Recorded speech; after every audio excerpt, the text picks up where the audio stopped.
अध्याय 36 वेदशास्त्रांचे गूढ ज्ञान. श्री नृसिंह सरस्वती महाराज एका दिवशी आपल्या शिष्यांसह शांत वनात बसले होते. सकाळचा प्रसन्न वारा वाहत होता, पक्ष्यांचे कूजन घुमत होते आणि त्या वातावरणात दिव्य आध्यात्मिक चेतना पसरली होती. गुरु म्हणाले, वेद हे केवळ ग्रंथ नाहीत, ते सृष्टीचे शाश्वत ज्ञान आहे. जग निर्माण झाले तेव्हा वेद होते. जग नष्ट होईल तरी वेदांचे तत्व नष्ट होत नाही. शिष्य विस्मित होऊन ऐकत होते. गुरु पुढे म्हणाले, वेदांचा अर्थ जाणणे म्हणजे परमेश्वराचा स्पर्श मिळणे. वेद आपल्याला काय शिकवतात?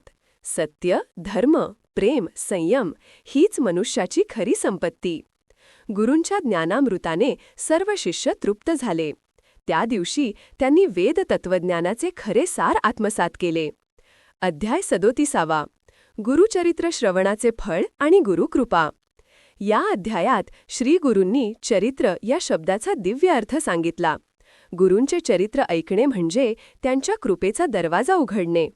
गुरु म्हणाले, जो माझे चरित्र श्रद्धेने वाचतो किंवा ऐकतो त्याचे सर्व क्लेश नाहीसे होतात. जीवनातील अशक्य वाटणाऱ्या गोष्टी साध्य होतात. एक भक्त पुढे येऊन म्हणाला, गुरुदेव, चरित्र श्रवण एवढे प्रभावी का? गुरु हसले आणि म्हणाले, चरित्र म्हणजे माझे दिव्य जीवन, माझा प्रत्यक्ष अस्तित्वाचा स्पर्श. याचे श्रवण म्हणजे माझ्याशी जोडले जाणे. जोडले गेल्यावर संकटे टिकत नाहीत.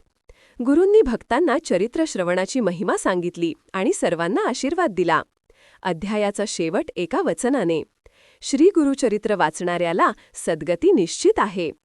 अध्याय 38 श्री गुरूंची अद्भुत करुणा व भक्तोत्पत्ती. एका गावात एक भक्त अत्यंत निराश, दुःखी मनाने गुरूंच्या भेटीस आला. त्याच्या जीवनात दुःखांची मालिका सुरू होती. त्याने सर्व काही गमावले होते. गुरूंनी करुणेने विचारले, काय व्यथा आहे पुत्रा?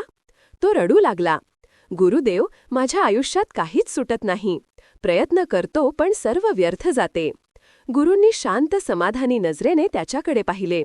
ते म्हणाले, तू प्रयत्न करतोस पण त्यात श्रद्धा नाही, निश्चय नाही, देवावर अवलंबून राहिले नाहीस.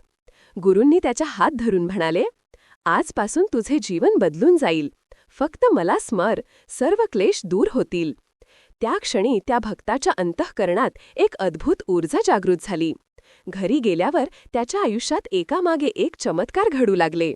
अध्याय 38 सांगतो, भक्ती, निश्चय आणि गुरुस्मरण हीच खऱ्या सुखाची किल्ली आहे.